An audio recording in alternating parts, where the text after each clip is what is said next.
ఓం సత్యవ్రతం సత్యపరం త్రిసత్యం సత్యస్య యోనిం నిహితం చ సత్య సత్యస్య సత్యమత సత్యనేత్రం సత్యాత్మకం త్వాం శరణం ప్రపన్నాః. హరి ఓం. శివానంద లహరి సత్సంగానికి విచ్చేసినటువంటి గురు ఆత్మ బంధువులందరికీ హరి ఓం. ప్రపంచంలో మనం అనుకున్నట్టు ప్రపంచం ఉండదు, ఎందుకంటే అది జడము.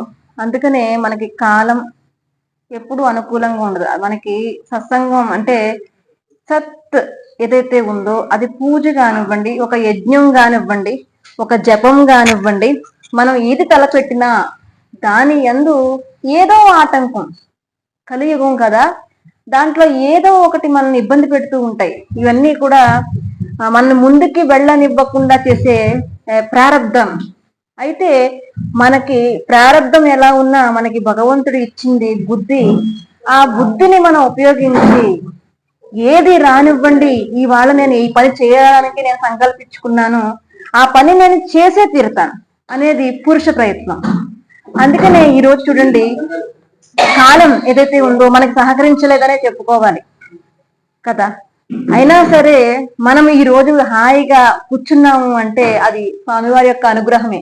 ఎందుకంటే మనము జీవితాలు గడిచిపోతున్నాయి, సంవత్సరాలు గడిచిపోతున్నాయి, పురోగతి ఎవరికి వాళ్ళు చెక్ చేసుకుంటే బాధేస్తుంది. మనల్ని ఎవరు డిసైడ్ చేస్తారమ్మా? మనల్ని ఎవరు డిసైడ్ చేయరు. కానీ మనతో మనం మాట్లాడుకున్నప్పుడు, మనతో మనం ఉన్నప్పుడు వెనక్కి తిరిగి చూసుకుంటే అబ్బో ఎంతకాలం అయిపోయింది, నేను ముందుకు వెళ్ళట్లేదు, ఇక్కడైనా తరిస్తానా లేదా అన్న బెంగ ప్రతి సాధకుడిలోనే ఉంటుందండి. ఎందుకంటే ఒక సాధకుడు అబ్బా ఎంత బాగా సాధన చేసేసానండి అని రమణులైనా సరే అనుకోరు, శంకరులైనా అనుకోరు. కాలం అయిపోతుంది, నేను ఇంకా ఏదో చెయ్యాలి అన్న భావన సాధకుడిలో సహజ సిద్ధంగా ఉంటుంది. మన గృహస్థ ఆశ్రమంలో ఇంకించెత్త ఎక్కువ ఉంటుంది. ఎందుకంటే ఆ తపనే తపస్సు తప్ప జపమాల తిప్పడమే పెద్ద తపస్సు ఏమి, అది తపస్సే, దీన్ని మించిన తపస్సు అయితే కాదు. మన తపన ఎంత దూరమైనా మనల్ని తీసుకువెళ్తుందండి. ఎందుకంటే నదిలో కొట్టుకుపోయేవాడు ప్రాణభయంతో బతకాలన్న తపన ముందు వాడి యొక్క సంకల్ప శక్తి చాలా గొప్పది కదా, అది వాడిని బతికిస్తుంది. ఈ నదిలో నేను కొట్టుకుపోతున్నాను, నేను ఇంకెలాగా బతకండి అని చెప్పి ఒక చోట ఆగిపోయాడు అనుకోండి, వాడి స్థితి ఏమవుతుంది? మునిగిపోయే ఆస్కారం. ఎందుకంటే మనోబలం లేనివాడు 2 రోజుల ముందు చనిపోతారండి మీరు అని చెప్పి డాక్టర్ గారు చెప్పారు అనుకోండి, వాడికి మనోబలం లేకపోతే ఈ క్షణమే చనిపోతాడు. కానీ ధైర్యం ఉందనుకోండి, వాడు బతకడానికి ఎంతో ఆస్కారం ఉంటుంది కదా. ఆ ధైర్యాన్ని ఇచ్చేది ఏదైనా ఉంది అంటే అది సత్సంగం. ప్రధానంగా సద్బోధ, సత్సంగత్యం అనేది చాలా అవసరం. ఎందుకంటే మనం దేంతో సాంగత్యం చేస్తున్నాం అనేది మనం డిసైడ్ చేసేస్తుంది, అంతే కదా. అందుకనే చూడండి, ఇనప వస్తువు ఉందనుకోండి, అది నీటితో సాంగత్యం చేసింది అనుకోండి, ఏమవుతుంది? మట్టితో సాంగత్యం చేసిన తుప్పు పడుతుంది. అదే ఇనుము అగ్నితో సాంగత్యం చేసింది అనుకోండి, ఒక మంచి వస్తువుగా మలచడానికి అవుతుంది. కానీ దాన్ని నెప్పి సన్నెపు పోట్లు తప్పు, ఎందుకంటే అది మంచిగా కనిపించాలి అంటే. అదే విధంగా మనిషి ప్రకృతిలో ప్రతిదానికి ఆ పోటు అనేది అవసరం అవుతుంది. ఎందుకంటే నువ్వు ప్రకృతిలో పుట్టావు, ఎందుకండి మనం ఎందుకు పుట్టాం, ఎందుకు పుట్టించాడు భగవంతుడు, ఈ గేమ్ అంతా ఎందుకు ఆడుతున్నాడు అని చెప్పి మనం ప్రశ్నించుకుంటే ఆయన ఏమీ పుట్టించలేదు. మనమే మన బుద్ధితో, మన బుద్ధి అబ్బా అదేదో బాగున్నట్టుందే, ఈ సుఖంలో మనం ఇంద్రియాల వైపు పరిగెట్టి మనమే జారిపోయాం. ఈ జారిపోయిన స్థితి నుంచి మళ్ళీ పైకి ఎదగాలి అంటే ఏం చెయ్యాలో సులువైన మార్గం అందరూ చెప్తారు. వేదాంతం చాలా మంది మాట్లాడుతూ ఉంటారు, కానీ మార్గం చెప్పరు. చూడండి, ఈత కొడుతూ ఉంటాడు, ఒడ్డున ఒక వ్యక్తి ఉంటాడు, ఇలా రారా రారా అంటాడు. ఎలా రావాలి? వాడికి ఈత కొట్టడం రాని వాడికి నువ్వు ఇలా రా అంటే ఎలా వస్తాడు? వాడు మునిగిపోతున్నాడని భయంలో వాడున్నాడు, వాడికేమో ఈత రాదు. ఇక్కడ నుంచి నువ్వు డిసైడ్ చేస్తావు. మనకి ఇది బాగా క్రికెట్ ఆడే దగ్గర బాగా కనిపిస్తుంటుంది. సీనియర్ సిటిజన్స్ కానీ పిల్లలు కానీ కూర్చుని క్రికెట్ చూస్తూ ఉంటారు. ఆ క్రికెట్ ఆడే 11 మంది వాళ్ళ టెన్షన్స్ వాళ్ళకు ఉంటాయి, వాళ్ళు ఆడే విధానం వాళ్ళకు ఉంటుంది. ఇక్కడ వీళ్ళు డిసైడ్ చేస్తారు అలా కొట్టుంటే బాగుండండి. వాళ్ళు ఏ పొజిషన్ లో ఉండి అలా జరిగిందో మనకు తెలియదు కదా. అదే విధంగా మనకి ప్రధానంగా గృహస్థు ఆశ్రమంలో ఉన్న వాళ్ళకి మన సిచ్యువేషన్స్ మనమే ఫేస్ చేయగలం. మన కష్టం మన లోతు మనకే తెలుస్తుంది. పక్కన వాళ్ళు ఎన్నో చెప్తారమ్మా, కానీ దాని నుంచి బయటపడే మార్గం మాత్రం చెప్పరు. అలా రావాల్సింది, మీరు అలా చేయవలసింది, మీరు రోజు జపం చేసుకోండి, మీరు రోజు ధ్యానం చేయండి. మాకు తెలియదా ధ్యానం చేయాలని, జపం చేయాలని? మనకు తెలియదా? మనకు తెలుసు, కానీ మనకి సహకరించట్లేదు. ఆ సహకరించే మార్గాన్ని మనకి శంకరులు ఇస్తున్నారనమాట. దానికోసమే గత శ్లోకం, గత వారంలో చిత్తశుద్ధి కలగాలని ప్రతి ఒక్కళ్ళు చెప్తారు. చిత్తశుద్ధి లేని శివ పూజ లేలరా అని ఎవరైనా వేమన గారి మాట పట్టుకుంటారు. కానీ ఆ చిత్తశుద్ధి ఎలా చేయాలి, ఆ చిత్తశుద్ధి కలగాలంటే ఏ ప్రయత్నం చేయాలో గత శ్లోకంలో మనం చెప్పుకున్నాం. అయితే ఆ చిత్తశుద్ధికి సహకరించే ఇంద్రియాలని మనం గతంలో మనం తెలుసుకున్నాం. అయితే దీంట్లో చిన్న పొరపాటు కూడా మనం చేస్తున్నాం ఇదే సమయంలో. ఏంటంటే మనం స్కూల్కి వెళ్ళాలనుకుంటున్నాము, స్కూల్కి ఎలా వెళ్ళాలో లేదంటే ఆఫీస్కి ఎలా వెళ్ళాలో ఒక వెహికల్ పెట్టుకున్నాము. ఈ వెళ్ళే మార్గంలో మనం రోజు వెళ్ళే కాలేజే, రోజు వెళ్ళే స్కూలే, రోజు చేసే ప్రయత్నం మనకు ఉంది. కానీ ఏ రోజుకి ఆ రోజు మర్చిపోతున్నాడు అనుకోండి, ప్రతిరోజు వాడికి తెలియదు స్కూల్ ఎక్కడుందో, ప్రతిరోజు గుర్తు చేయాలి వాడికి. ఇదే పరిస్థితి మనకు కూడా. భగవంతుడు అనేవాడు ఉన్నాడు, వాడు ఎక్కడున్నాడో మనకు తెలియదు, దానికోసం వేరే వేరే చోట్లకి వెళ్తాం, కానీ ఇక్కడున్నాడన్న విషయం తెలియదు. అంటే దీన్నే అధ్యారోపణ అంటారు వేదాంత పరిభాషలో. అంటే ఉన్నది ఒకటైతే మరో విధంగా అర్థం చేసేసుకోవడం. దీనికి చిన్న కథ కూడా చెప్తూ ఉంటారు. మనకి ఈ 10 మంది శిష్యులు ఉంటారు కదా, పరమానంద శిష్యులు. వీళ్ళు ఏం చేస్తారంటే, గురువు గారు విసుగెత్తిపోయారు వీళ్ళతో. విసుగెత్తిపోయి, మీకు పాఠాలు చెప్పడం నా వల్ల కావడం లేదు, మీరు చచ్చిపోండిరా బాబు అంటారు. ఈ శిష్యులు అనుకుంటారు, గురువు గారు ఏది చెప్తే, వీళ్ళ యొక్క స్ట్రిక్ట్నెస్ చూడండి, వీళ్ళు అనుకుంటారు చచ్చిపోమన్నారు కాబట్టి మనం చచ్చిపోదాం అని డిసైడ్ అయిపోయి. అయితే ఈ లోపల గురువు గారి భార్య, గురువు గారికి అసలు బలం ఉండట్లేదు, ఏదన్నా వండితే వీళ్ళు 10 మంది ఉన్నారు, 10 మంది 10 రకాలుగా 12 రోజులు తిన్నా సరే అయిపోతాయి అని చెప్పేసి ఆవిడ ఏదో కొంచెం ఆరోగ్యపరంగా ఏ ఉండలు తయారు చేసి ఒక కుండలో పెట్టి వాటి మీద ఇది విషం, తింటే సస్తారు అని చెప్పి రాసి ఉట్టిలో పెట్టింది. మనకి ఫ్రిడ్జ్లు ఇప్పుడు ఉట్టిలో పెట్టి పైన పెట్టింది. వీళ్ళు అప్పటికే ప్లాన్ వేసుకుంటున్నారు, ఎలా తెచ్చుకోవాలి అర్థం కావట్లేదు. చావంటే అసలు విషయం తెలియదు కదా వీళ్ళకి. చచ్చిపోమన్నారు గురువు గారు, మనం చచ్చిపోవాలంతే అని చెప్పి అనుకుంటూ ఉంటే, నాలాంటి వాడు ఎవడో దాన్ని చూసి ఒరే ఎందుకురా అంత ఆలోచిస్తారు, అమ్మగారు విషం తయారు చేశారు, ఆ కుండలో పెట్టారు, అది తిని మనం అందరం చచ్చిపోదాం, గురువు గారు ఏం చెప్తే వాళ్ళు చెయ్యాలి అని చెప్పేసి డిసైడ్ అయిపోయారు. భలే చెప్పావురా, శభాష్రా సత్యారీసారు నన్ను అందరూ కూడా. అయితే ఈ లోపల తీసుకున్నారు, అందరూ తిన్నారు, పడుకుని పోయారు. నైట్ అనమాట, రాత్రి జరిగిందంతా. పొద్దున్నే 6 అయినా వెళ్ళి లెగట్లేదు, 7 అయినా లెగట్లేదు, ఈ బడవలు లెగట్లేదు. రాత్రి అనవసరంగా తిట్టాను, గురువు గారికి దయ ఉంటది కదా, వాళ్ళు మనమే లేపుతాం, పాపం ఏ మనస్తాపంతో పడుకున్నారో ఏమిటో అని చెప్పి గురువు గారు వచ్చి, లేవండ్రా 6 అయిపోతుంది సమయం, సంధ్యావందనం చెయ్యాలి, లేవండ్రా అంటుంటే, గురువు గారు మేము చచ్చిపోయినాడు ఎక్కడన్నా లెగుస్తాడా గురువు గారు, మేము లెగం అన్నారు. చచ్చిపోవడం ఏంట్రా అని చెప్పేసి అంటే, లేదు గురువు గారు మీరు చెప్పారు కదా నిన్న చచ్చిపోమని, చచ్చిపోయాం మేము. ఎలా చచ్చిపోయామంటే, అమ్మగారు తయారు చేసిన విషపుండలు తిని చచ్చిపోయాం. అమ్మగారు తయారు చేసిన విషపుండలు ఏంట్రా, మిమ్మల్ని మీరు అందరూ కుమ్మక్కైపోయి తిన్నారా, అమ్మగారు కూడా తిన్నారా అంటే, అమ్మగారు తినలేదండి, పైన దాచారండి అంటే, చంపేశారా. నా మాట అర్థం, మీరు చదవట్లేదు కాబట్టి చచ్చిపోండి అన్నాను. ముందు మాట పట్టుకోకుండా వెనకాల మాట పట్టుకుని చచ్చిపోయారు ఏంటో. చదవట్లేదు అన్నమాట ఎందుకు పట్టుకోలేదు మీరు? గురువు గారు చదవట్లేదు అన్నారు అంటే నేను చదవాలన్న విషయం పట్టుకోవాలి కదా, చచ్చిపోండి అన్న విషయం పట్టుకుంటారేంటి అని చెప్తే, ఇది చూడండి భార్యాభర్తల్లో కూడా ఇలాంటి కనిపిస్తూ ఉంటాయి. ఈ అమ్మగారు ఫోన్ చేస్తారు వాళ్ళ అమ్మగారికి ఫోన్ చేసి గంట మాట్లాడతారు. మాట్లాడిన తర్వాత ఈయన ఆఫీస్కి వెళ్ళే టైం, ఇవిడ ఫోన్ వదలరు. నేను వెళ్తున్నానంటే వెళ్ళండి అంటారు. నేను ఆఫీస్కి వెళ్ళే టైం అయిపోతుంది, ఫోన్ పెడితే నేను వెళ్తాను కదా అని చెప్పి ఈయన అంటే, అదిగో మా అమ్మగారితో మాట్లాడితే మీరు ఇలాగే ఏడుస్తారండి. దాని అర్థం అది కాదు. ఏ టైంలో మాట్లాడాలో ఆ టైంలో మాట్లాడి పెట్టమన్న అర్థం. మీ అమ్మగారితో మాట్లాడద్దని నేను ఎందుకు అంటాను అని చెప్పేసి భర్త గగ్గోలు పెడతాడు. అలా మనకి సమాజంలో పరమానంద శిష్యుడు గారి విషయంలో మనం నవ్వుకున్నాం, మన విషయంలో కూడా అదే జరుగుతుంది. కాకపోతే క్యారెక్టర్స్ వేరు, అక్కడ పదార్థాలు వేరు, కానీ మనం కూడా ఇదే చేస్తూ ఉంటాం. ఆ విషయం నుంచి ఏదైతే దీన్ని అధ్యారోపణ అంటారు, ఒకటి అక్కడ ఏదో ఉంది, దాన్ని మనం రివర్స్ లో అర్థం చేసేసుకుంటున్నాం.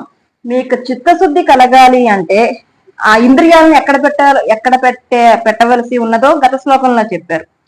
అదే సమయంలో ఇంద్రియాలను పక్కన పెట్టడమే కాదు, మీరు బుద్ధితో సహా ఎలా ఉండాలో ఈ శ్లోకంలో చెప్తున్నారు అనమాట. ఒకసారి అనుకుందాము. 8వ శ్లోకం. యదా బుద్ధిశుక్తో రజతమితి కాచష్మణి మణిః జలైపేష్టే క్షీరం భవతి మృగతృష్ణాసు సలిలం తదా దేవభ్రాంత్యా భజతి భవదన్యం జడజనో మహాదేవం త్వాం మనసి చన మత్వా పశుపతే. వేడుకుంటున్నారనమాట పరమేశ్వరుని. ఎందుకంటే ఈ ఇంద్రియాలు ఏదైతే ఉందో, ఈ శరీరం ఏదైతే ఉందో, ఈ బుద్ధి ఏదైతే ఉందో నాది అనుకుంటాం. నా బుద్ధి అండి, నాకు ఒంట్లో బాగాలేదండి, నా కాలుకి నొప్పండి, నా చేయికి నొప్పండి, నాకు బుద్ధి బాగాలేదండి, మనసు వాళ్ళు నాది అనుకుంటామేం కానీ నిజానికి ఇవి మనవి కాదు, ఆయన మనకిచ్చినవి. మనం తెచ్చుకున్నది ఏమీ కాదు. మనం తెచ్చుకున్నది ఏమైనా ఉందంటే ప్రారంధం తప్ప మనం ఏమీ తెచ్చుకోలేదు. అయితే దీంట్లో ఆయన ఏమంటున్నారంటే, నా పరిస్థితి ఇలా దీనంగా ఉంది ఓ పశుపతే, నేను అజ్ఞాని అయి ఉన్నాను ఓ మహాదేవా అని చెప్పి సంబోధిస్తున్నారు అనమాట. ఎందుకనంటే నేను ఒక సైకిల్ కొనుక్కున్నానండి, దాన్ని వాడతానే గాని ఎప్పుడు శుభ్రం చేయను. దాన్ని తుప్పు పట్టేసి దాని నిండా నేను నడుచుకుంటూ దాన్ని తొక్కుకుంటూ వెళ్తున్నప్పుడు దారిలో ఉండే ముళ్ళకంకెలు, తీగలు అన్ని ఈడ్చుకుపోతూ ఉంటా. గడ్డి గసానం దాని నిండా చక్రం నిండా ఉంటాయి. ఎప్పుడన్నా మా ఇంటికి వచ్చారనుకోండి, మీరు అమ్మగారు మీరు సత్సంగం బాగా చెప్తారు కానీ సైకిల్ కడుక్కోరా అంటారు. అప్పుడు ఎందుకని అన్నారు? అది మీ సైకిల్ కాబట్టి, నా సైకిల్ కాబట్టి మీరు అంటారు. మీరు అదే విధంగా ఇవి జీవుడు ఎవడైతే ఉన్నాడో వీడు ఎవడి తాలూకా అంటే వాడి తాలూకా. కాబట్టి దీన్ని శుభ్రం చేయవలసిన బాధ్యత ఎవరిది? నా సైకిల్ని నేను ఎలా శుభ్రం చేసుకోవాలో డిమాండ్ చేయడం అనమాట. నువ్వు తప్ప నాకు ఇంకెవరు లేరు అన్నట్టుగా. ఏమండి చనువు కొద్దీ సత్యగారు మీరు కొంచెం అందరూ చెప్పరుగా, చనువు ఉన్న వాళ్ళు చెప్తారు, ఇంకా సైకిల్ కడుక్కోండి బాబు చూడలేకపోతున్నావు అంటారు. అలాగా వీడు ఎవడైతే ఉన్నాడో వీడు బాలేడు స్వామి, దీన్ని కొంచెం శుభ్రం చేసి పెట్టు, ఇది నీది నీ వాడు, నేను నీ వాడిని, నువ్వు నా వాడివి, కాబట్టి దీన్ని శుభ్రం చేయవలసిన బాధ్యత, ఆ టెక్నిక్ నీకే తెలుస్తుంది. నీ వస్తువు నువ్వే కదా శుభ్రం చేసుకోవాలి.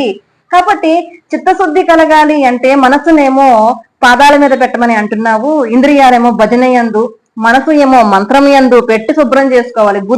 బుద్ధినేమో ధ్యానం నందు పెట్టి వెనక్కి లాగి ఆపమన్నావు. ఇంద్రియాలు ఆపడం అనమాట. ఆపితే సరిపోదుగా, దాన్ని శుభ్రం చెయ్యాలి. శుభ్రం చెయ్యాలి అంటే చూడండి, సైకిల్ చక్రం శుభ్రం చెయ్యాలి అంటే సైకిల్ స్టాండ్ వేస్తే సరిపోదు, దాన్ని తిప్పుతూ శుభ్రం చేయాలి. ఒక్కొక్క రిమ్ అని అంటారు దాన్ని, రిమ్ శుభ్రం చేయాలి అంటే ఒక్కొక్క రిమ్ని పైకి తిప్పుతూ ఒక్కొక్క రిమ్ శుభ్రం చేసుకుంటాం. అదే విధంగా మన ఇంద్రియాలని అన్నిటినీ బయట తిప్పడం మానేయాలి. ఇక్కడ తిప్పడం మానితే ఆగుతాయి. ఆగిన వాటిని శుభ్రం చేయడం చాలా తేలిక, అంతే కదండి. ఇప్పుడు ఒక వస్తువు అలా పరిగెడుతూ ఉందనుకోండి, దాన్ని శుభ్రం చేయడం చాలా కష్టం, ఆగాలి. అదే విధంగా ఇంద్రియాలని ఆపమన్నావు స్వామి, అయితే వీటిని శుభ్రం చెయ్యాలి అంటే నీ పనే. నువ్వు ఎందుకంటే నువ్వు పశుపతివి.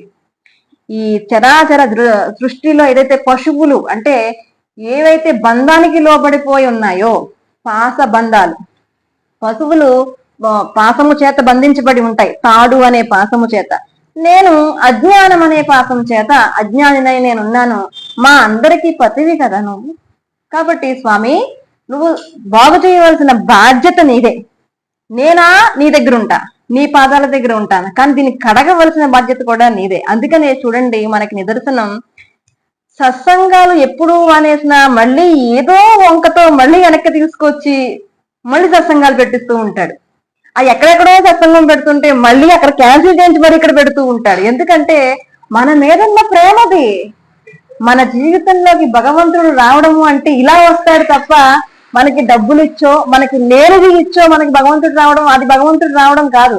అది మనకి ప్రారంభంలో ఉన్నదనుకోండి, డబ్బు రూపంలోనో లేదంటే వస్తు రూపంలోనో వస్తుంది, అది వేరు. కానీ మనల్ని కేవలం ధ్యాన దిశగా భగవంతుడు తీసుకెళ్దాము అని నిర్ణయించుకున్నాడు అంటే చూడండి, మనం ఎక్కడికి వెళ్ళినా మన పిల్లలు చూడండి మనతోటే అమ్మ అమ్మ అమ్మ నీవు ఎలా, చంటి పిల్లలు పాలు తాగే పిల్లలు ఎలా ఉంటారు, అలా భగవంతుడు మనల్ని ఎప్పటికీ విడిచిపెట్టడు. మనలో కొంచెం శుద్ధత్వం ఉంటే చాలు.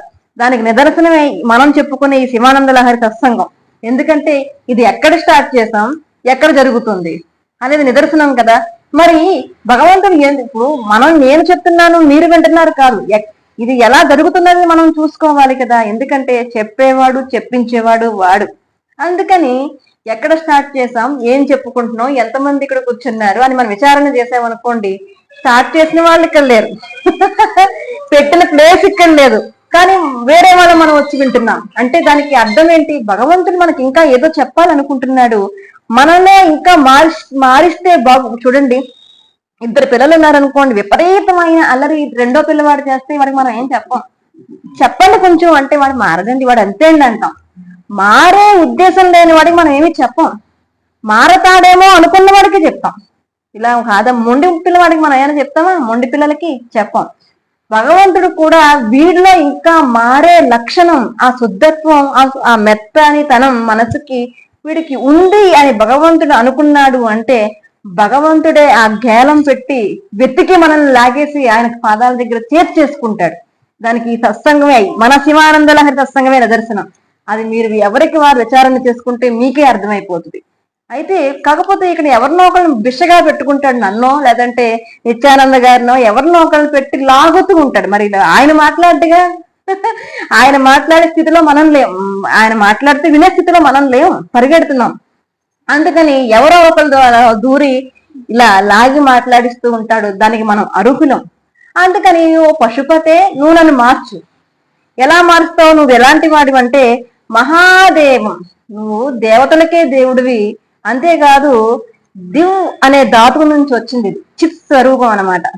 దేవతల్లో ఏ చిత్తు ఉందో, పక్షాదుల్లో ఏ చిత్ స్వరూపం ఉందో, మొత్తం 14 భువనాల్లో ఏది ఏదైతే చైతన్యంగా మనకి భాషించబడుతుందో ఆ స్వరూపానివి నువ్వు. త్వాం, నువ్వు దేవ ఈశః అన్నారు. అంటే చిత్ స్వరూపంగా ఉండడమే కాదు, అన్నిటినీ నడిపిస్తున్నాడు ఈశుడు. పట్టి అన్నిటినీ కూడా శాసిస్తున్నాడు. శాసనత్వాత్ ఈశ్వర. ఎవరైతే చరాచర సృష్టిని అంతటినీ కూడా శాసిస్తున్నాడో వాడివి నువ్వు. నేను పశుపతిని, నా పతివి నువ్వు, నన్ను భరించేవాడివి నువ్వు, అన్నిటినీ శాసించేవాడివి నువ్వు. అంతేకాదు ఎక్కడో ఉన్నవాడివి కాదు, ఎక్కడో వైకుంఠంలోనో లేదంటే కైలాసంలోనో లేదంటే ద్వీపంలోనో లేదంటే స్కాందలోకంలోనో ఉన్నవాడివి కాదు. నువ్వు నాలో చిత్ స్వరూపంగా ఉన్నవాడివి. కాబట్టి ఎక్కడో ఉంటే నువ్వు రావడం కష్టమవుతుంది. నువ్వు వైకుంఠంలో నుంచి మళ్ళీ నువ్వు ఆ గరుడు వాహనం ఎక్కి మా ఇంటికి రావాలంటే మా ఇల్లు సరిపోదు. కాబట్టి నువ్వు చిత్తుగా ఉన్నావు నాలో. కాబట్టి నువ్వు నన్ను కాపాడడం ఇంకా ఈజీ. నేను రెడీగా ఉన్నాను. ఇప్పుడు మనం రెడీగానే ఉంటేనే కదా ఏదైనా చేయగలం. కాబట్టి నేను రెడీగా ఉన్నాను, సరెండర్ అయిపోయాను. కాబట్టి నువ్వు నన్ను బాగు చెయ్యాలి. అయితే నేను ఏమనుకుంటున్నానంటే, మనుషులందరి గురించి ఇక్కడ చెప్తున్నారు. దీన్ని అధ్యారోపణం అని చెప్పుకున్నాం కదా. ఈ అధ్యారోపణం అనేది ఎలా ఉంటుందో శంకరులు చెప్తున్నారు. ఏమనంటే, యథా బుద్ధిశుక్తౌ, ఏ విధంగా అయితే ఆల్చిప్ప ఏదైతే ఉందో అది సముద్రంలో పడి ఉందటండి. దాని మీద సూర్యకిరణాలు పడ్డాయి. అదే సమయానికి ఒక పెద్ద ఆయన వాకింగ్కి వెళ్తున్నారు. వాకింగ్కి వెళ్తుంటే చక్కగా నడుచుకుంటూ వెళ్తున్నారు. అది దూరంగా చూశారు. దాన్ని చూస్తే ఆయనకి ఏమనిపించింది అంటే వెండి వస్తువులా అనిపించి దగ్గరికి వెళ్ళేటప్పటికి అది తీసుకుందామనే ప్రయత్నంతో, మళ్ళీ ఎవరు చూడకూడదు కదా, ఎవరన్నా చూస్తే అన్నాడంటారు.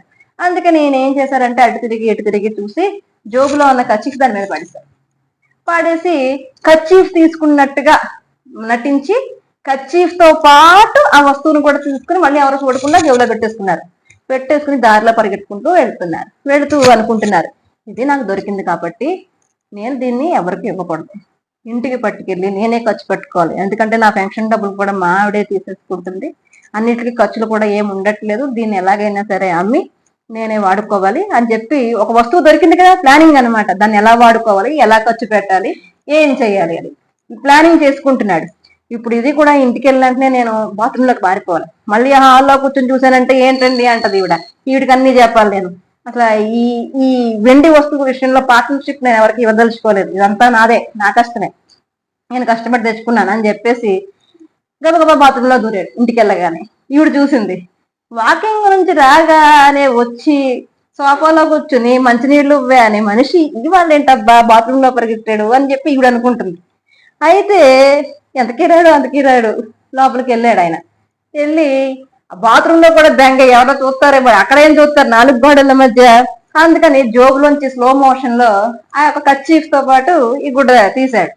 వెండి వస్తువు నాదే, దీనికి అస్సలు ఇవ్వకూడదు ఎలాగైనా సరే. నా దగ్గర పెన్షన్ డబ్బులు తీసుకుంటుంది, నేను దాచుకున్న పాకెట్ మనీ కూడా దోచి పిక్ పాకెట్ లా తయారైంది మా ఆవిడ అని చెప్పి అనుకుని తీసి చూసేటప్పటికి ఏముంది చేతిలో? వెండి కాదు, ఆల్చిప్ప. చచ్చా, దీనికోసం ఎంత టైం వేస్ట్ చేశానా దీన్ని, ఇప్పుడు ఇక్కడ పాడేస్తే ఇది తెలిసిపోద్ది, దీన్ని ఏం చెయ్యాలో అర్థం కాదు, బాత్రూమ్ లెటర్ లో పాడేసామంటే అడ్డుపడిపోద్ది అని చెప్పి కిటికీలను విసిరేసి కర్చీఫ్ కూడా దులిపేసి ఏమి ఎరగనట్టు వచ్చి ఆ బాగా తట్టుకోలేకపోయాడు. ఎంత ప్లానింగ్ అది, ఎక్కడి నుంచి అది, ఎక్కడ బీచ్ లో చూసిన దగ్గర నుంచి దీన్ని ఎలా చెయ్యాలి, దీన్ని ఎలా నేను కొట్టేయాలి, ఎవరికి ఇవ్వకుండా ఏం చేయాలి, ఇన్ని ప్లాన్లు వేసేసుకున్నానని చెప్పి ఆ పెద్ద ఆయన అనుకుని సోఫాలో పట్టుకుని ఏం ఎరగనట్టు బాత్రూమ్ నుంచి చూడండి చితక్ కొట్టేసిన వాళ్ళు బయటకు వచ్చి అన్నట్టు తలంది దూకుని కళ్ళన్ని తుడుచుకొని బయటకు వచ్చి కూర్చున్నాడు. ఏమైందండి అంటే ఏమని చెప్తాడు ఆయన, ఇలా దొరికింది, ఇలా ఇబ్బంది పడ్డాను అని చెప్పి అండగా. అదే విధంగా ఈ ప్రపంచం ఏదైతే ఉందో ఇది యథార్థం అనుకుని మనం కూడా ఇదే చేస్తున్నాము. ఈ ప్రపంచం ఏదైతే ఉందో ఇది మన సుఖ వస్తువు. ఇక్కడ ఆల్చిప్పని ఎందుకు ఉదాహరణగా చెప్పారు అంటే రాగానికి ఇది గుర్తు అనమాట. ఏదో దీన్ని మనం సుఖపెడుతుంది, దీన్ని నమ్మితే అని అనుకున్నట్టుగా ప్రపంచం కూడా మనల్ని సుఖపెడుతుంది. ఇది సుఖ వస్తువు. ప్రపంచం అంటే ఏదో పంచభూతాలు కాదండి. ప్రపంచంలో ఉన్నవాళ్ళు, మన వాళ్ళు ఎవరైతే ఉన్నారో వీళ్ళు మనల్ని సుఖపెడతారు. నిజానికి నేను కఠినంగా మాట్లాడుతున్నానని మీరు అనుకోకపోతే ఒక యథార్థం మీకు చెప్పాలి, అది మీరు పరమసత్యం అది. ఎందుకంటే ఇంకో దారి లేదు మనకి. ప్రపంచంలో ఏ ప్రేమైనా సరే అవసరం, ఇది నమ్మి తీరాలి. ఎందుకంటే మనం ఒక వెహికల్ అనుకున్నాం అనుకోండి, ఈ దేహం ఏదైతే ఉందో ఇది ఒక వెహికల్ అనుకుందాం. ఈ వెహికల్ పని చేయట్లేదు అనుకోండి, ఒక వెహికల్ మనం కొనుక్కున్నాం, ఆ వెహికల్ సరిగ్గా పనిచేయకపోతే అమ్మేయడమో పక్కన పడేయడమో మనం చేస్తాం. ఈ దేహము కూడా కండిషన్ గా మంచి పికప్ తో ఉందనుకోండి, అందరూ ఇంట్లో వాళ్ళందరూ మన మాట వింటారు, మన హవా బాగా జరుగుతుంది. మనం కూడా వాళ్ళకి ఉపయోగపడుతూ ఉంటాం. చక్కగా ఉద్యోగానికి వెళ్తాం, ఉద్యోగానికి వెళ్ళి వచ్చి గబగబా వండి పెడతాం, వండి పెట్టి మనం తింటామో తినమో విషయం. కానీ ఉదయం లేచిన దగ్గర నుంచి ఉద్యోగానికి వెళ్ళాలి, ఆడవాళ్ళైనా సరే మగవాళ్ళైనా సరే, ఒక పికప్పుడు బండిలాగా పొద్దున్నే లేచిపోయి స్నానం చేసేసి పూజ చేసేసుకుని వంట కూడా చేసేసి పచ్చడి కూడా చేసేసి టీ కూడా వేడి చేసేసి ఫ్లాస్క్ లో పోసేసి అవి కూడా డైనింగ్ టేబుల్ మీద పెట్టేసి అక్కడ కూడా ముందు ప్లేట్ కూడా పెట్టేసి దాన్ని బోర్లించేసి పెట్టుకు తినడమే అన్నట్టుగా వాళ్ళు ఉంటే వాళ్ళ పికప్పుడు బండి అనమాట. అది కాకుండా ఆ బండి పికప్ లోనే ఉండి మీరు కొంచెం మీ పని మీరు చేసుకోండి, నా పని నేను చేసుకుంటాను, నా ధ్యానం నా సాధన అని చెప్పి మీరు అన్నారే అనుకోండి, ఇంత తోడు లేడు నా భర్త అనుకున్న వాళ్ళు కానివ్వండి, ఇంత తోడు లేదు నా భార్య అనుకుంటున్న వాళ్ళు కానివ్వండి, ప్రేమలు అక్కడికి వెళ్ళిపోతాయండి. అప్పటి వరకు ఉన్న నువ్వే నా ప్రాణం, నువ్వు లేక నేను లేను, ఎన్నో జన్మల బంధం కాబట్టి నువ్వు నన్ను పెళ్లి చేసుకున్నావు అన్న మాటలన్నీ ఎప్పుడైతే మనం పనికి రాకుండా పోతామో, అంటే అందరూ కాసుని నేను అందరినీ అనట్లేదు, జనరల్ టాపిక్, మనం ఏదో ఆ టైప్ అని నేను అనట్లేదు. కానీ నిజమైన ప్రేమలు నిజానికి లేవు, అది తల్లిదండ్రులైనా సరే. ఎందుకంటే ఒక వ్యక్తి చెడు బుద్ధికి వెళ్ళిపోతున్నాడు అంటే ఎవరి ప్రేమ ఉంటుందండి? ఉండదు. మనం పర్ఫెక్ట్ గా ఉండి మన నుంచి ఏదైనా ఉపయోగం ఏదైనా ఉండి సమాజంలో మంచి పేరు తెచ్చుకుని ఉండి అన్ని రకాలుగా మనం వెల్ గుడ్ అనుకున్నప్పుడే మన మీద అది ఎవరైనా సరే ప్రేమ ఉంటుంది, లేదంటే ఉండదు. కాబట్టి ఉండి లేని ప్రేమ ఉన్నా లేకపోయినా ఒకటేగా. అందుకని మనం ఎలా ఉన్నా సరే ఒక్కసారి పాదాల దగ్గర పడి మన తప్పేదో మనం గ్రహించుకొని ఇంకెప్పుడు నేను ఈ తప్పు చెయ్యను, నువ్వు నన్ను కాపాడు అని చెప్పి పాదాల మీద పడితే తోసేసే వాళ్ళు ప్రపంచంలో ఎవరైతే ఉంటే ఉండొచ్చు కాక భగవంతుడైతే ఆ మాట ఉండగా. ఎందుకంటే ఎన్నో తప్పులు చేసి మన తప్పు ఏంటో మనం గ్రహించుకుని, నాన్నగారు నేను ఈ తప్పు చేశానండి, నేను ఇంకెప్పుడు ఈ తప్పు చేయనండి, లేదంటే అన్నామనుకోండి, తల్లిదండ్రులు లోపలికి రమ్మంటారా? చిచ్చి నీ వల్ల నా పరువు పోయింది, నువ్వు బయటికి అంటారా అనరా? కానీ భగవంతుడి విషయం దగ్గరికి వచ్చి ఒక్కసారి పశ్చాత్తాపడిపోయి మనము శరణాగతి పడిపోయాము అంటే మనల్ని ఎక్కడికి తీసుకెళ్తాడో మనం ఊహించడం కూడా మనకి ఆ ఊహ కూడా అందదు. అంత గొప్ప స్థితికి తీసుకెళ్ళి ఆయన కూర్చోబెట్టేస్తాడు అక్కడ. అలాంటి వాళ్ళు ప్రపంచంలో ఉన్న వాళ్ళు ఎవరో తెలుసా? వాల్మీకి మహర్షి. ఎక్కడ తీసుకెళ్లి కూర్చోబెట్టాడండి? అలాంటి గొప్ప సంస్కృతి. అంతేకాదు, మాండోక్య ఉపనిషత్తులో కూడా వీటి గురించి శంకరులు చెప్తూ ఉంటారు. అంతేకాకుండా గణపతి పురాణం అని ఒక అద్భుతమైన పురాణం ఉంది.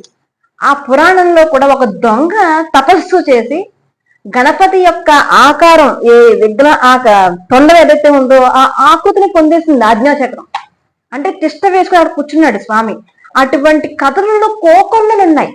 ఎందుకంటే మనం శరణు వేడితే సమాజం చీకొట్టచ్చు, కానీ మనం శరణు వేడితే భగవంతుడు మాత్రం చీకొట్టడు. అందుకని మనం ఎప్పుడు కూడా యథార్థాన్ని పట్టుకోవాలి, పదార్థాన్ని పట్టుకోకూడదు. ఎందుకంటే ప్రపంచంలో ఉన్నవన్నీ పదార్థాలే. వస్తు ప్రపంచం, వ్యక్తి ప్రపంచం, సమాజం అంతా, ప్రపంచం అంతా, ఈ సమూహం అంతా కలిపితే ప్రపంచం. అంతే కదా. వీటన్నిటిని విడదీసేసామండి. వ్యక్తులు తీసేసాం, వస్తువులు తీసేసాం, పంచభూతాలన్నీ విడదీసేసాం. ప్రపంచం ఎక్కడుంది? లేదు కదా. ప్రపంచం అంటే అన్నిటి సమూహమే ప్రపంచం. కాబట్టి ప్రపంచం ఎలాంటిదంటే మనం ఇందాక చెప్పుకున్న ఆల్చిప్ప లాంటిది. ఈ ఆల్చిప్పని చూసి నేను వెండనుకుంటున్నాను, నేను ఇంకేమనుకుంటున్నాను తెలుసా స్వామి? అది చెప్తున్నారు అనమాట. కాచష్మని మణికి అన్నారు. అంటే గాజు ఉంది, రంగు గాజు అనమాట. దాని మీద సూర్యకాంతి పడితే అది కూడా మణిలా మెరుస్తుంది కదా. అలా మెరిసినప్పుడు దాన్ని కూడా నేను మణి అనుకుంటున్నాను. నేను అలాంటి వాడిని. నేను ఎంతటి వాడిని అంటే కిందకి దింపుకోవడం అనమాట, వినయం. స్వామి, నేను ఆల్చిప్పను చూసి వెండనుకునే రకాన్ని, గాజు ముక్కను చూసి మణి అనుకునే రకాన్ని, జలే పేస్తే క్షీరం అంటే పిండి నీళ్లు చూసి పాలు అనుకునే రకాన్ని నేను. నిజానికి ప్రపంచంలో జరుగుతుంది అదే. ఒకప్పుడు పిండి పాలు పిల్లలు తాగేవారు.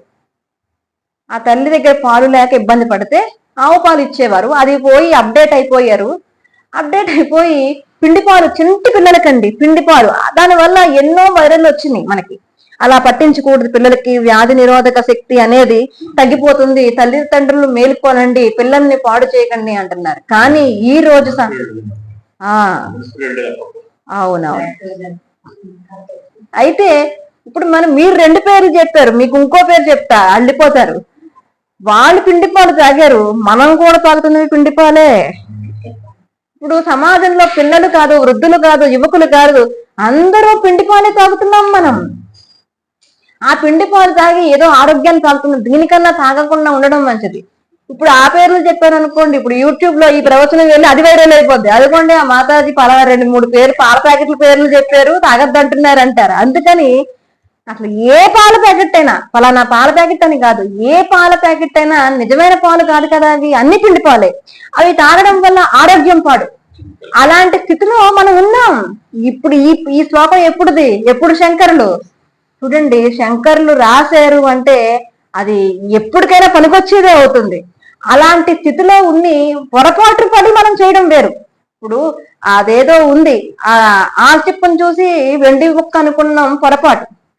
కానీ అది పిండని తెలిసి కూడా మనం తాగుతున్నాం. ఇది గ్రహపాటు. గ్రహపాటు మనం 2 విడిచిపెట్టట్లేదు సమాజంలో. అందుకని ఆత్మబోధలో తావసత్యం జగత్పాతి సుత్తికా రజతం యద తావన్ నిజాయతే బ్రహ్మం సర్వాధిష్టానం అద్భుతం అన్నారు. అంటే ఏదైతే ప్రపంచంలో ఏదైతే ఆధారపడి ఉన్నదో ఆ అవతలకు వెళ్ళి మనం ఆలోచించాలి. ఏదైతే ఉందో, ఈ ప్రపంచం ఏదైతే ఉందో, వ్యక్తులు ఎవరైతే ఉన్నారో, వస్తువులు ఎవరైతే ఉన్నారో, ఎవరు నమ్మినా నమ్మకపోయినా వీళ్ళందరూ కూడా ఆల్చిప్పల్ లాంటి వాళ్ళే. మనకి ఎటువంటి ఆనందం అంటే ఏంటండి? మనం అనుకునే ఆనందం, వ్యక్తుల వల్ల వచ్చే ఆనందం ఎక్కువసేపు నిలబడదు, వస్తువుల వల్ల వచ్చే ఆనందం కూడా ఎక్కువసేపు నిలబడదు. అందుకనే పెళ్ళైన కొత్తలో ఉన్న ఆనందం 25 ఏళ్ళకి ఉండదుగా.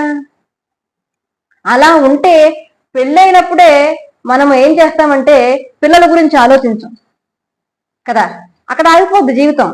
మన జీవితం వెతుకుతూ ఉంటది ఎక్కడ ఆనందం ఉంది అంటే. బుద్ధికి ఇక్కడ మనం పరిశీలించవలసింది ఏంటంటే, బుద్ధికి ఆనందం ఒకటి ఉందని తెలుసు, అది ఏంటో తెలియదు అంతే. అది ఎక్కడుందో తెలియదు. అందుకనే దాని విచారణ పాపం మనం బుద్ధిని మనసుని అనుకుంటాము. ఇది ఆనందాల వెంట పడుతుందని మనం తిట్టుకుంటాం కానివ్వండి, అసలైన ఆనందం కోసం వెతికి వీటి వెంట పడుతూ ఉంటది. అసలైన ఆనందం చెప్పే గురువు వచ్చేదాకా ఈ వెతుకులాట ఉంటూనే ఉంటదండి.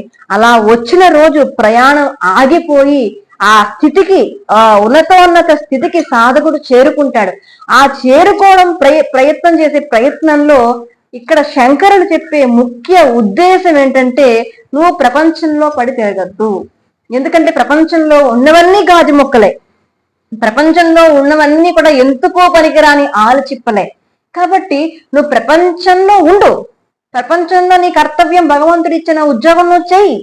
కానీ అదే సమయంలో నీ పురుష ప్రయత్నం ఏదైతే ఉందో, ఈ ప్రపంచం అంతా కూడా నాటక రంగం అంటారు కదా, నువ్వు నటించు, నువ్వు జీవించద్దు. ఈ నాటక రంగంలో నువ్వు జీవించి నువ్వు హీరో అవుదాం అనుకోకూడదు. ఎందుకంటే ఈ నాటక రంగం ఎప్పటికైనా తెర దింపేస్తారు, ఇది ఉండేది కాదు. ఎందుకంటే మనం ఎప్పుడూ కూడా ఒక నాటకం, ఒక రాజు అనే వ్యక్తి లేదంటే ఒక డబ్బున్న వ్యక్తి బిచ్చగాడు అయ్యాడు అనుకోండి, బిచ్చగాడు వేషం వేశాడు. ఆ బిచ్చగాడు వేషం వేసినప్పుడు దాంట్లో రక్తి కట్టించాడు అనుకోండి, ఏం నటించాడు అంటారు.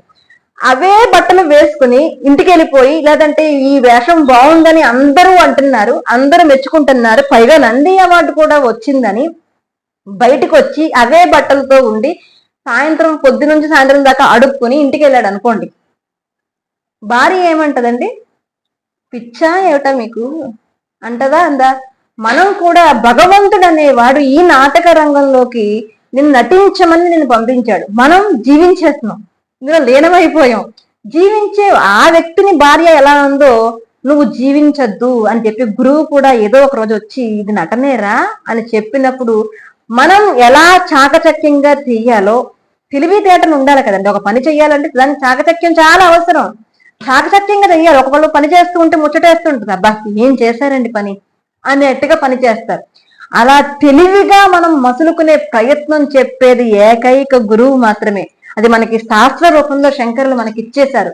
కేవలం ఒక వ్యక్తిని మనం పెట్టుకుని ఆ గురి ఏదైతే ఉందో ఆ బుద్ధిని వాళ్ళ మీద పెట్టి మీరు నేను కూడా నడిచే ప్రయత్నమే ఈ సాధన అన్నమాట.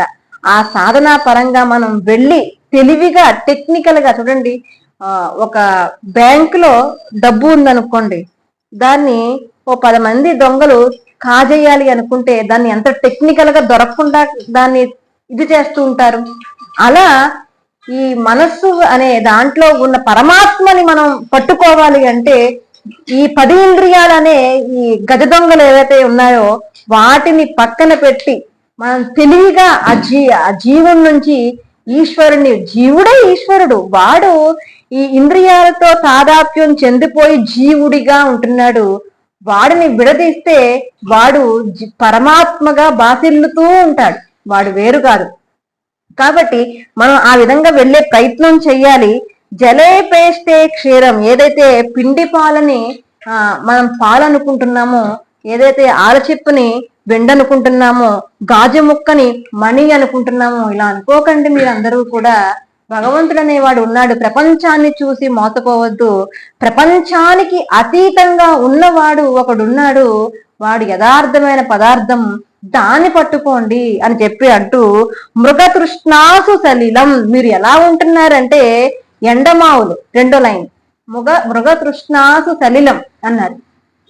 జంక గారు ఉన్నారట, వారు ఏం చేస్తున్నారంటే ఎండమావుల్లోకి వెళ్ళారట. వెళ్తూ వెళ్తూ వెళ్తూ ఉంటే, ఎండమావులు అంటే ఏంటి, మంచి ఎండాకాలం ఉంటది, ఎక్కడ చూసినా నీరు ఉన్నట్టు ఉంటూ ఉంటుంది. అయితే ఈ జింక గారు ఏం చేశారంటే చక్కగా నడుచుకుంటూ వెళ్తుంటే వారికి దాహం వేసింది.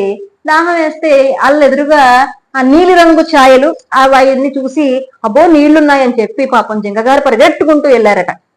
వెళితే అక్కడ నీళ్లు, వీరు ఎక్కడి నుంచి పరిగెట్టారు అక్కడ వెనక్కి తిరిగి చూసుకున్నారు, అక్కడ ఉన్నాయి. మళ్ళీ అక్కడి నుంచి ఇక్కడికి వస్తే ఇక్కడ నీళ్ళు లేవు. ఇక్కడ నుంచి అల్లంత దూరం చూసింది, మళ్ళీ చూస్తే అక్కడ ఉన్నాయి అనిపించింది, మళ్ళీ అక్కడికి పరిగెట్టింది, మళ్ళీ ఇటు పరిగెట్టింది, మొత్తం పరిగెడుతూనే ఉంది. పరిగెట్టి పరిగెట్టి పరిగెట్టి పరిగెట్టి పరిగెట్టి పరిగెట్టి అలసిపోయి ఆ జింక ఈ ఎండకి చనిపోయింది.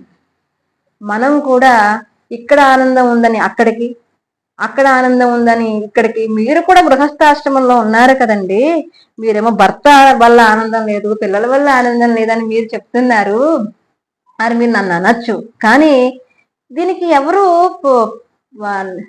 తీసిపోరు. ఇందులో నేను మీకు చెప్తున్నాను అంటే ముందు నా మాట నా చెవులను దాటిన తర్వాత మీ దగ్గరికి వస్తుంది. నేను మీకు చెప్తున్నాను అంటే నాకు కూడా చెప్పుకుంటున్నాను, నన్ను కూడా ఈ సంసార బంధం నుంచి విడదీయమని భగవంతుని మీతో పాటు వేడుకుంటున్నాను. నేను చెప్తున్నాను అంటే నేను ఇక్కడ ఈ స్థాయిలో ఉన్నానని అర్థం కాదు, నాకు కూడా చెప్పుకుంటున్నానని అని మీరు అర్థం చేసుకోవాలి. మీతో పాటు నన్ను కూడా భగవంతుడు తరింప చేయాలని చెప్పి నేను వేడుకుంటున్నాను.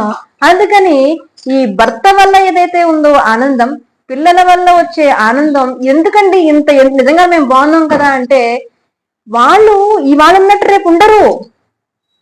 వాళ్ళకి రెక్కలు లాగానే వాళ్ళు మనల్ని విడిచిపెట్టేస్తే మనం పడే బాధని ఈశ్వరుడు చూడలేడు. అందుకని ఆ బాధను ఇప్పుడు పడద్దు.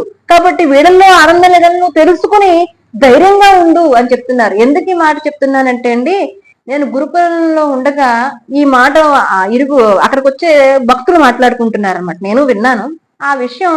స్వామీజీకి తెలుసున్న వాళ్ళు ఎవరో స్వామీజీకి చెప్తున్నారు. వాళ్ళు తెలుసున్న వాళ్ళు అనమాట.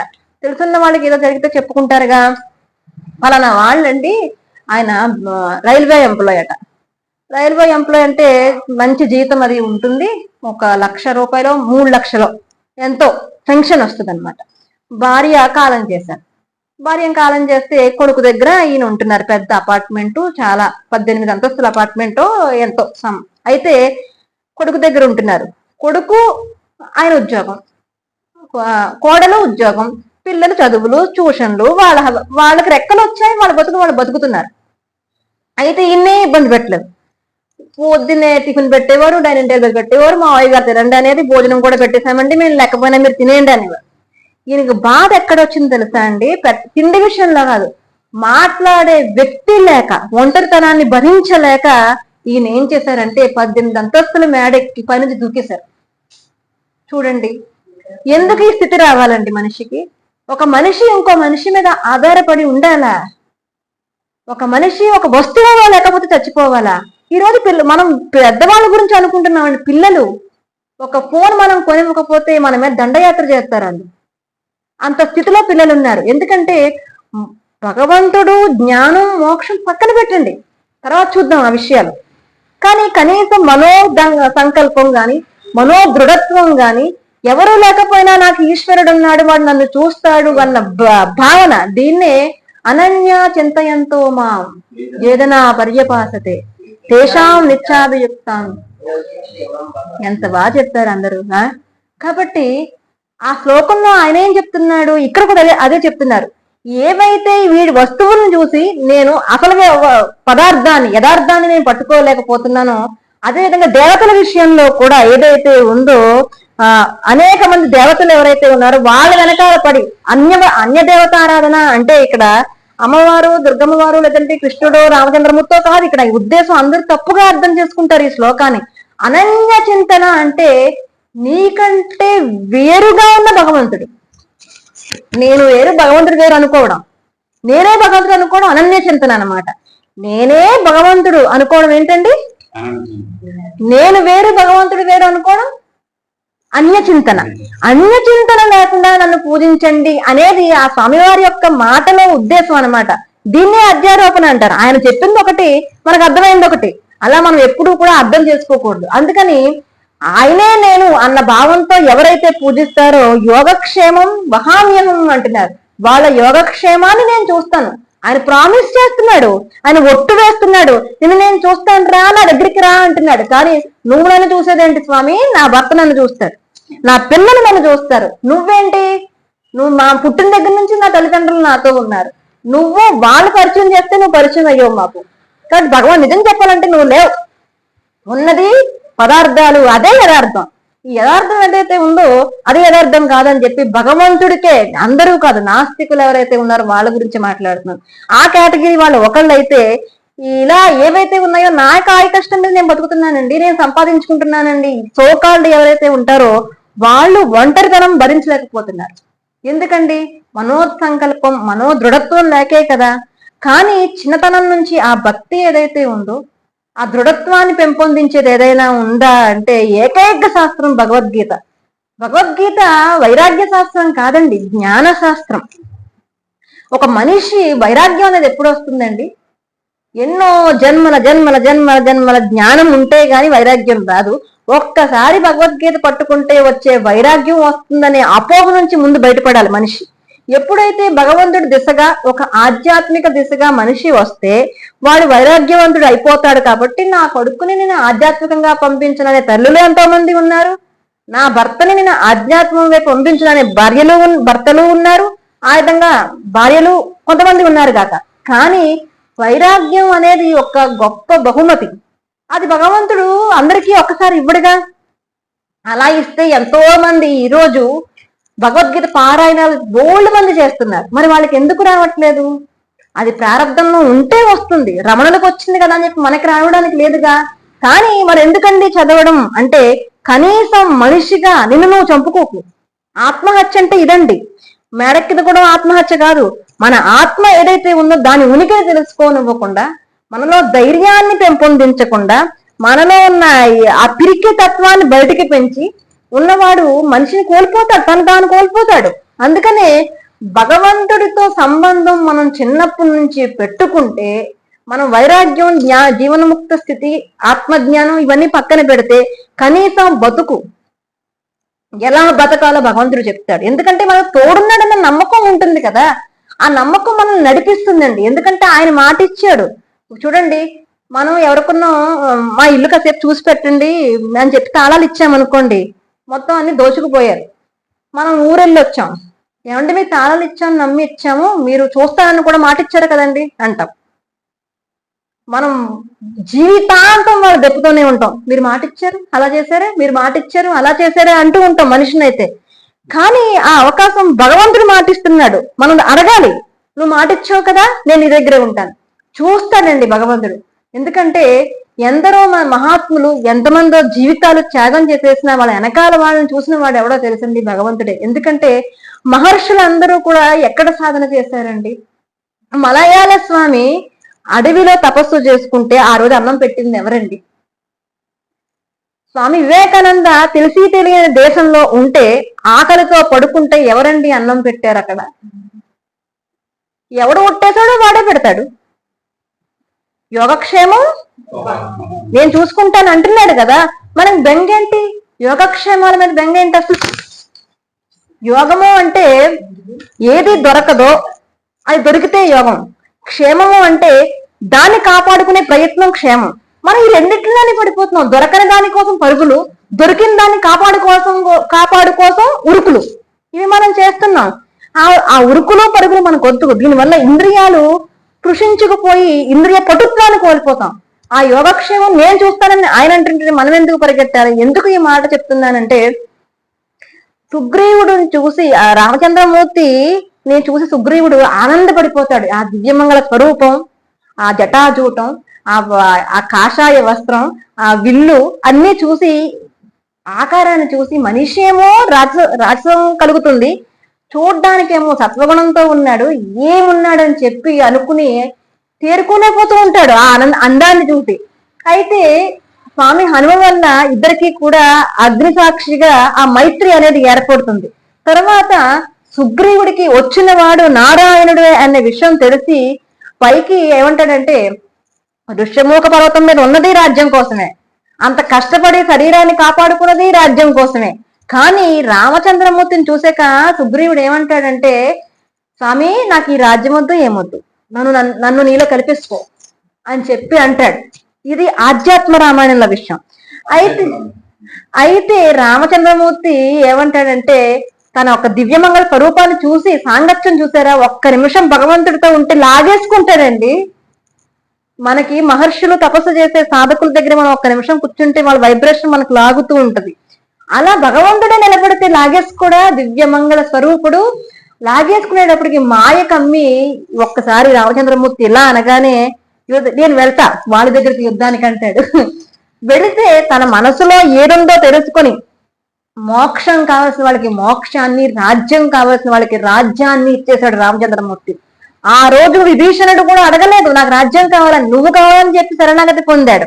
పొందితే నువ్వు శరణాగతి పొందావు కాబట్టి రావణాసురుణ్ణి చంపక ముందే ఆ సముద్రం దగ్గర కూర్చోపెట్టి పట్టాభిషేకం చేసిన ఏకైక గొప్పతనం భగవంతుడిదండి.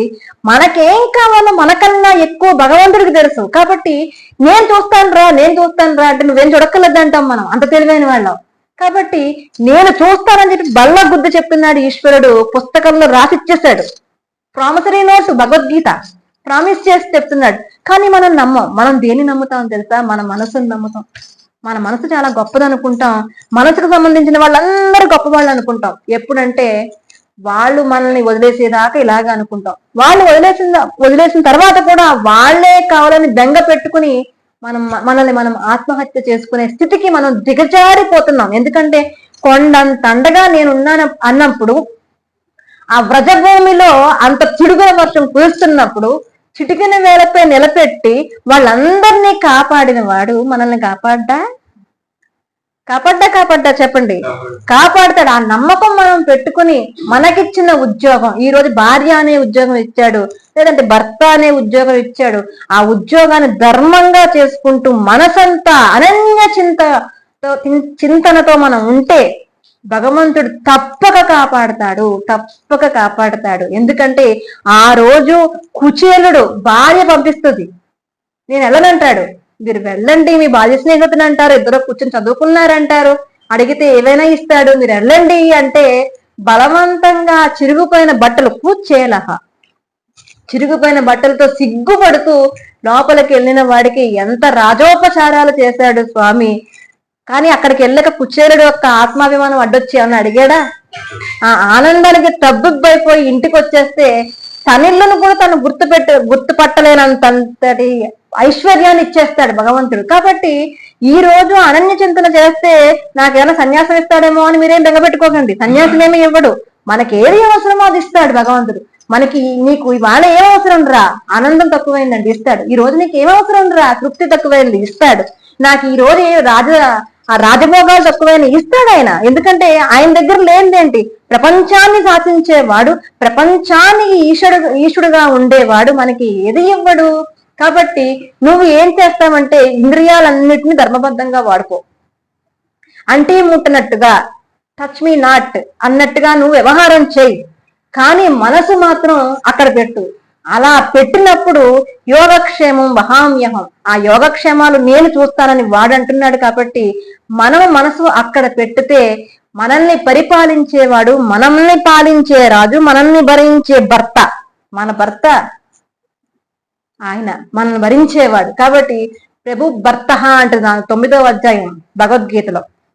అటువంటి భర్తని మనం ఎప్పుడు కూడా దూరం చేసుకోకుండా ప్రపంచంలో ఏవైతే ఉన్నాయో మణులు కానివ్వండి, నిజమైన మణులైనా సరే, ఇక్కడ ఏదో ఉదాహరణ చెప్పారు శంకర్లు, నిజమైన మణులు కూడా నాకు వద్దు, నిజమైన అన్యత దేవత ఆరాధన కూడా నాకు వద్దు, నిజమైన మణిమాణిక్యాలు నాకు వద్దు, నాకేమీ వద్దు, నువ్వు ఉంటే చాలంటే ఆయనే మనమైపోతాం. మనం ఆయన అయిపోయినప్పుడు మనకి ఆయనకి తేడా ఏముంటుంది? ఉండదు కదా. కాబట్టి అటువంటి సద్బుద్ధిని కూడా నువ్వే కలిగించు స్వామి. ఎందుకంటే ప్రపంచంలో పడి తిరిగి లేనిది ఉన్నట్టుగా, ఉన్నది లేనట్టుగా, ఉన్నదే లేదన్నట్టుగా, ఉన్న వాళ్ళందరూ నా వాళ్ళన్నట్టుగా నేను ఎక్కువ పెట్టేసుకుంటున్నాను. ఆ బాధను కూడా నువ్వే తగ్గించాలి. ఈ శరీరం అనే నీ వాహనాన్ని నువ్వే కడుక్కోవాలి స్వామి. నన్ను కూడా నీ వైపుకి నువ్వే లాక్కోవాలి స్వామి. అంత భారం ఆయన మీద పాడేయడం అనమాట. నువ్వేం చేస్తావురా? అగో అలా ఏడుస్తా, నువ్వు నన్ను మార్చు అని ఏడుస్తా, అంతే తప్ప మనం ఇంకేం చేయగలమండి. ఎందుకంటే మనకి భగవంతుడు ఇచ్చింది బుద్ధి మాత్రమే. ఆ బుద్ధిని ఉపయోగించి ఒక్కసారి వెంపర్లు అయిపోయామనుకోండి, ఆయనే మనల్ని కాపాడుతూ ఉంటాడు. ఆ కాపాడే ప్రయత్నంలో మనల్ని ఉన్నతోన్నత స్థితికి తీసుకెళ్లి ఆ ఎత్తులో ఆయన కూర్చోపెడతాడు. అదే భగవంతుడు ఇచ్చిన గొప్ప వరం. ఆ వరాన్ని మనం అందుకోవాలి అంటే మనం చేసే ప్రయత్నం చిన్న ప్రయత్నం. నువ్వు నన్ను కాపాడు, నేను వేరు నువ్వు వేరు కాదు, నాలో ఉన్నది నువ్వే. అన్య చింతన నాకేమీ లేదు. ఇంతమంది దేవతలు ఎవరైతే ఉన్నారో ప్రపంచంలో కొత్త దేవతలు పుట్టుకొస్తున్నారు రోజు రోజుకి. అంటే చూడండి, కొన్నాళ్ళు నా చిన్నప్పుడు ఏమనేవారంటే సాయిబాబా భక్తులు ఉండేవారు. తర్వాత వెంకటేశ్వర స్వామి అన్నారు. సీజన్ మారే కొద్ది, జనరేషన్ మారే కొద్ది దేవుళ్ళు కూడా మారిపోతున్నారు. ఎందుకండి ఇంత దేవత ఆరాధన? అంతేకాదు, మనం ఏదన్నా తీర్థయాత్రలకు వెళ్ళామనుకోండి, ఏ యాత్రకి వెళితే ఆ యాత్రకు సంబంధించిన దైవాన్ని కొనిపెట్టేసుకోవడం, ఇంట్లో చక్కగా పేర్చేసుకోవడం. దీనివల్ల పేర్చుకోవడం వల్ల పెట్టుకోవడం వల్ల ఇబ్బంది ఏమీ లేదండి. తర్వాత శుభ్రం చేసుకోవడం వల్ల వస్తుంది ఇబ్బంది అంతా. ఎక్కడికి వెళ్తే అక్కడే అరుణాచలం వెళ్ళాం, స్వామిని తెచ్చుకున్నాం. లేదంటే అనంత పద్మనాభ స్వామి, అబ్బా ఎంత బాగుంటాడో పడుకుని, ఆ విగ్రహాలన్నీ డూప్లికేట్ బయట అమ్ముతున్నారు, అవి కూడా తెచ్చేసుకుంటాం ఆ ఆలయానికి వెళ్ళి. ఎందుకు దీనివల్ల మనం అంత శ్రమ చేసుకోవడం ఎందుకు? అందుకని ఎందుకు ఈ మాట చెప్తున్నారు అంటే, 100 అడుగులు గొయ్య తీయవలసి వస్తే 100 అడుగుల లోతులో నీరు ఉంటుంది అని మనకు తెలిసినప్పుడు 100 రకాలుగా తీయకూడదు, ఒక్క చోటే తీయాలి. అక్కడో 10 అడుగులు, అక్కడో 10 అడుగులు, అక్కడో 10 అడుగులు, 10 అడుగులు 10 అడుగులు 10 చోట్ల తీసే కన్నా 100 అడుగులు శ్రమ ఒక్కటే కదండి. ఆ 10 అడుగులు తీసేనా శ్రమ ఒక్కటే, ఒక చోట తీసిన శ్రమ ఒక్కటే కదా. అలా అన్ని రకాలుగా వెంపర్లాడే శ్రమ ఒకటే, ఈయన దగ్గర పడి పాదాల దగ్గర పడి ఒకే చింతన చేసిన శ్రమ ఒక్కటే, శ్రమలో భేదమేమీ లేదు. కాబట్టి నువ్వు ఈ చింతన చెయ్యి, అన్ని రకాలుగా అన్ని దేవతల్ని నువ్వు మార్చుకు, నీ బుద్ధి మారినట్టుగా. ఎవరో వచ్చి వారాహి అమ్మవారు అన్నారు అనుకోండి, ఇంకా ఆ సీజన్ అంతా అమ్మవారి యొక్క, మా చిన్నతనంలో బాగా మట్లపాలెం మహాలక్ష్మి అమ్మవారండి, ఒక సీజన్ అనమాట. భగవంతుడు కూడా సీజన్ పెట్టేసి అంత గొప్ప వాళ్ళం మనం. ఇప్పుడు ఆ మాట ఎత్తట్లేదు ఎవరు అసలు. మొన్న అంటున్నారు మట్లపాలెం మహాలక్ష్మి ఉన్నారండి అని. ఆవిడ ఎక్కడికి వెళ్తుంది రా బాబు, ఇదేం కోసం రా బాబు, నువ్వు మర్చిపోయి ఉంటావు, అమ్మవారు ఎక్కడికి వెళ్తారు? ఈ మాట ఎత్తట్లేదండి, ఎవరు ఎత్తవట్లేదు. మరి ఏం చేస్తాం? వారాహి అమ్మవారు, అమ్మవారు తప్పు కాదు ఇక్కడ. నేను అనే వ్యక్తి, నేను దేవత ఆరాధన నేను అనట్లేదు. మనుషుల్ని ఫ్రెండ్స్ ని మార్చినట్టుగా సీజన్ బట్టి భగవంతుణ్ణి మార్చొద్దు, సీజన్ బట్టి నీ బుద్ధిని మార్చుకోవద్దు. వారాహి అమ్మవారి గుడికి వెళ్ళు, అక్కడ కూడా ఉన్న ఈశ్వరుణ్ణి చూడు, అక్కడ కూడా ఓం నమ శివాయ అని దండం పెట్టుకో, తప్పేంటి? వెళ్ళు, అందరితో పాటు వెళ్ళు. అక్కడ ఉన్న విగ్రహం కొని తెచ్చుకుని ఇంట్లో పెట్టుకోకు. ఎందుకంటే అన్ని స్వరూపాల్లో ఏకత్వాన్ని చూడగలడమే మన యొక్క జీవుడి యొక్క లక్ష్యం. అదే శంకరులు మనకి బోధించారు. ఈ శ్లోకం అర్థం కూడా అంతే, అన్ని రకాలుగా భగవంతుని చూడాలి. అంతా రామమయం, జగమంతా రామమయమే. కానీ రాముణ్ణి నువ్వు అంతటా చూడగలగాలి, కానీ అన్ని చోట్ల ఉన్న వస్తువులలో రాముడు ఉన్నాడని చెప్పి అన్ని వస్తువులు తెచ్చుకుని ఇంట్లో పెట్టుకోకూడదు. దానివల్ల చెత్త పెరిగిపోద్ది. చెత్త ఇంట్లో ఉండకూడదు, చెత్త బుద్ధిలో కూడా ఉండకూడదు. ఉంటే అసలైన వస్తువుని మనం పెట్టుకోలేం. చెత్త అంతా క్లీన్ చేసుకోవాలి. మనం రోగం తగ్గాలి అంటే పచ్చము చెయ్యాలి, ఔషధము తాగాలి. ఔషధం పుచ్చుకుంటూ పచ్చం చేసుకుంటూ ఉంటే ఈ రోగం ఎలా తగ్గుద్దో ఈ భవరోగం కూడా మనకి తగ్గాలి. అసలు రోగం ఉందన్న విషయం మన ముందు మనం కనిపెట్టాలి. నాకు రోగం ఉందని కనిపెడితేనే కదా నేను డాక్టర్ గారి దగ్గరికి వెళ్తాను. నాకు ఏ రోగము లేదంటే వాడు వెళ్ళడు. నాకు భవరోగం అనే రోగం ఉంది, ఆ రోగాన్ని నేను కనిపెట్టుకుని నేను మంచి సత్సంగాలు చేసుకొని నా బుద్ధితో నేను బుద్ధి బయటికి వెళ్లకుండా పచ్చం చేసి ఆ సంగచ్చంలో చెప్పినటువంటి విషయాలను మననం చేసుకోవడం అనే మందు వేసుకుని నేను జీవితం కొనసాగిస్తే ఆరోగ్యవంతమైనటువంటి మనసు, ఆరోగ్యమైనటువంటి బుద్ధి మనకి వచ్చి నిలకడగా ఉండి మంచి నీళ్ళు అనే ఓట పైకి వస్తాయి. దాన్ని తాగి మనం చాలా తీరే ప్రయత్నం మనం చెయ్యేసే అవకాశం ఉంటుంది. అంటే ఇప్పుడు పురుష ప్రయత్నం అనేది చాలా అవసరం కదండి. పురుషుడు అంటే మళ్ళీ మగవాడు కాదు, జీవుడు. ఈ జీవుడు ఎవరైతే ఉన్నాడో వాడు ప్రయత్నపూర్వకంగా ప్రయత్నం ద్వారా భగవంతుడిని పొందే ప్రయత్నం చేస్తూ ప్రారంధాన్ని కూడా ఆనందంగా అనుభవించే ధైర్యం మనకు ఉండేలా భగవంతుని అనుగ్రహించమన్నారు. ఎందుకంటే ప్రారంధం వల్ల ఇప్పుడు మనం అనుభవిస్తున్న ఆనందం ప్రారంధమే, రేపు రాబోయే దుఃఖం కూడా ప్రారంధమే. అది నిలబడదు, ఇది నిలబడదు. నిలబడేది నేను మాత్రమే. వాడిని మీకు సంబంధించిన వాడిని కాదు, నేను వీడికి సంబంధించిన వాడిని, వీడు నావాడు, నేను వాడిని, కాబట్టి నన్ను చూసుకోవాల్సిన బాధ్యత వాడిదే అన్న అనన్య చింతనతో ఉంటే మనల్ని చూస్తాడండి. ఇది సత్యం, ఇది తథ్యం, ఇది సత్యం. ఇది నమ్మి మనం ముందుకెళ్లే ప్రయత్నం చేద్దాం. వచ్చే వారం మిగతా సత్సంగం చెప్పుకుందాం. హరి ఓం శుభం భూయాత్. ఓం పూర్ణమద పూర్ణ